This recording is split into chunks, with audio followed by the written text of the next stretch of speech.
pensar sobre o meu agir. E para Piaget, a construção do conhecimento se dá por abstração empírica e também por abstração reflexiva, ou seja, o desenvolvimento da inteligência se dá muito a partir do processo da criança pensar sobre o mundo e pensar sobre a sua ação sobre o mundo, ao que se chama de abstração reflexiva.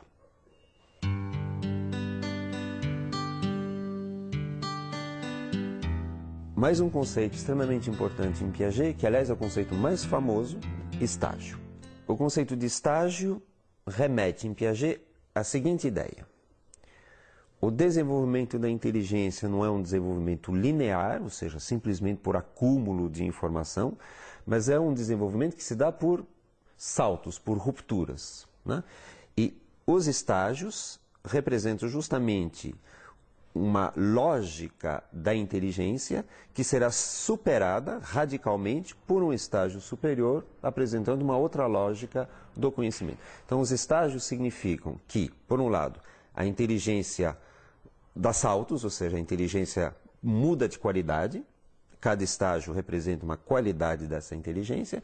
Os estágios significam também que a sequência do desenvolvimento da inteligência necessariamente passa por esses estágios, nenhum deles pode ser pulado. Os estágios podem ser divididos a rigor de várias maneiras, depende da fineza, depende da complexidade que a gente quer dar à questão. Mas os grandes estágios que Piaget definiu foram 3. O primeiro estágio chamado de sensório-motor, que vai de 0 a por volta de 24 meses, 2 anos de idade. Após esse estágio, um novo estágio que se chama de pré-operatório. Esse estágio pré-operatório vai, em média, de 2 anos de idade a 7 anos de idade. Após esse segundo estágio, vem o terceiro e último, chamado de estágio operatório. Então, esse estágio operatório vai de 7, 8 anos de idade até o fim. Dentro do estágio operatório, Piaget fez uma divisão entre operatório concreto e operatório formal, sendo que o operatório concreto vai de 7 a 11, 12 anos de idade em média, e o operatório formal, que é o mais evoluído de todos, de 12 anos em diante.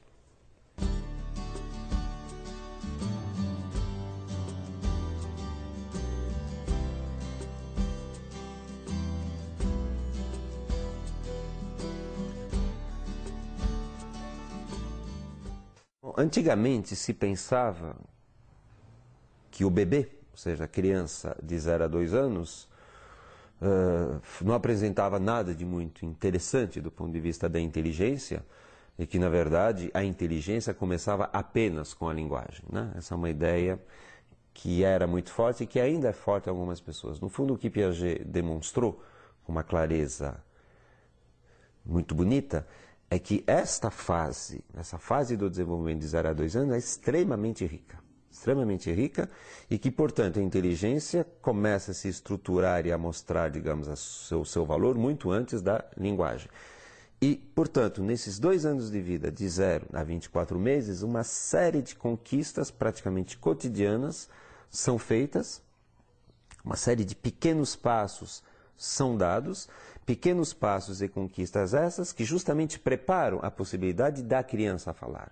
No fundo, o que Piaget afirma é o seguinte, quer dizer, quando a criança começa a falar, lá por volta de 2 anos de idade, ela só tem sobre o que falar, ela só tem um mundo sobre o que falar porque ela construiu esse mundo antes, né? Se ela começasse a falar sem absolutamente ter construído esse universo, ela não teria, digamos, ela não poderia falar, porque ela não teria sobre o que falar, ela não teria essa organização, né? Portanto, é uma fase extremamente importante, extremamente complexa, e quem se der ao trabalho de observar um bebê vai ver quase a olhos vistos, né, esse desenvolvimento fenomenal. E também a afirmação evidentemente importante, que é a decorrência de tudo que eu acabei de falar, de que existe uma inteligência pré-verbal, ou seja, não é uma inteligência sem representação, uma inteligência sem linguagem, uma inteligência sem comunicação, digamos, verbal com o outro, portanto, uma fase, digamos, sui generis, né, da inteligência. É um dos pontos essenciais da teoria de Piaget, essa contribuição para a compreensão do ser humano. Então, o período sensório-motor é o primeiro estágio, período, que vai de 0 a 2 anos de idade. E também, às vezes, é chamado de inteligência prática. Inteligência prática, por quê?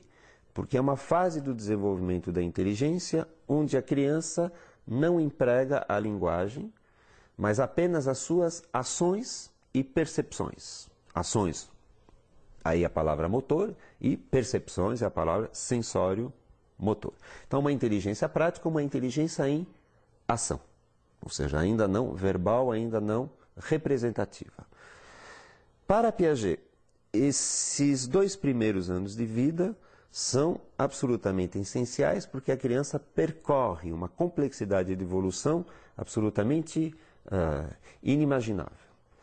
Para dar conta desta ideia, alguns conceitos são essenciais, notadamente o conceito de objeto. Tudo leva a crer, segundo as informações de Piaget, que quando a criança nasce, ela não tem clareza de que no objeto onde ela no universo na qual ela se encontra, há objetos e que ela, inclusive, é um objeto entre esses objetos. Por isso, ela precisa construir a noção de objeto. E, nesta construção, uma fase essencial que chama a fase do objeto permanente. O que é o objeto permanente? O objeto permanente é aquele objeto que, embora eu não veja, sei que ele ainda existe. Ou seja, a atribuição de existência do objeto, apesar de estar fora do meu campo perceptivo. Isso a criança constrói por volta de 9 meses de idade. Então imaginem, digamos, o salto de qualidade da inteligência, né? Num primeiro momento é como se a criança acreditasse que só existem as coisas que ela vê, ou seja, que ela é o centro do universo, de uma certa forma, e que o mundo existe em função da sua percepção, e ela vai, pouco a pouco, entendendo que o universo tem uma objetividade própria e que independe da sua percepção. Daí a compreensão que ela tem de que, embora não seja visto, esse objeto ainda existe e, portanto, eu posso procurá-lo. Outro conceito essencial para se entender essa fase sensório-motor é o conceito de causalidade.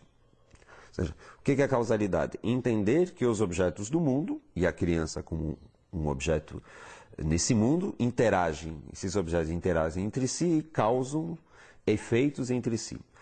A tendência da criança até 1 ano de idade, 1 ano e pouco de idade, é a tendência que se chama de mágica, ou seja, a tendência a pensar que o objeto se move dependendo das suas próprias ações, da criança, ou então dos seus desejos.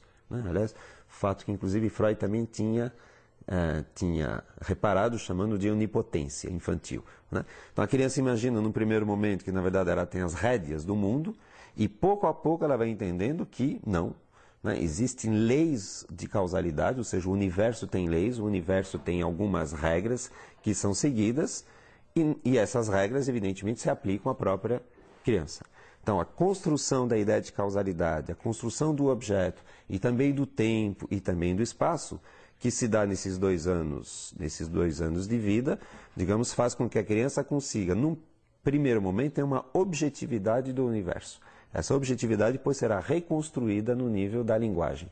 Mas o período sensório-motor é essencialmente construção do universo, construção do real, lidando com esse real apenas através das percepções e das ações.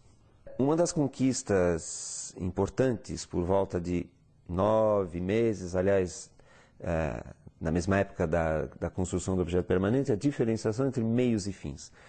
Então imagina a seguinte situação, você mostra uma bola para a criança, ela quer pegar essa bola, mas você coloca essa bola, digamos, atrás de um anteparo. Atrás de um anteparo. Portanto, ela não pode pegar esta bola diretamente. E veja que interessante. Essa criança que tem 5, 6 meses, ela sabe muito bem pegar uma almofada. Digamos que um anteparo seja a almofada. E, evidentemente, pegar a bola. Mas não lhe ocorre a seguinte sequência que qualquer um de nós faria e que ela fará quando tiver 9, 10 meses, desculpe. É tirar a almofada da frente para pegar a bola que está atrás. Isso que se chama diferenciação entre meios e fins, ou seja, retirar a almofada é um meio, cujo fim é pegar a bola. Então veja bem, o que falta à criança de 5, 6 meses não é saber pegar a almofada, ela já sabe. Não é saber pegar a bola, ela já sabe, mas é, digamos, hierarquizar essas duas condutas, ou seja, associar essas duas condutas.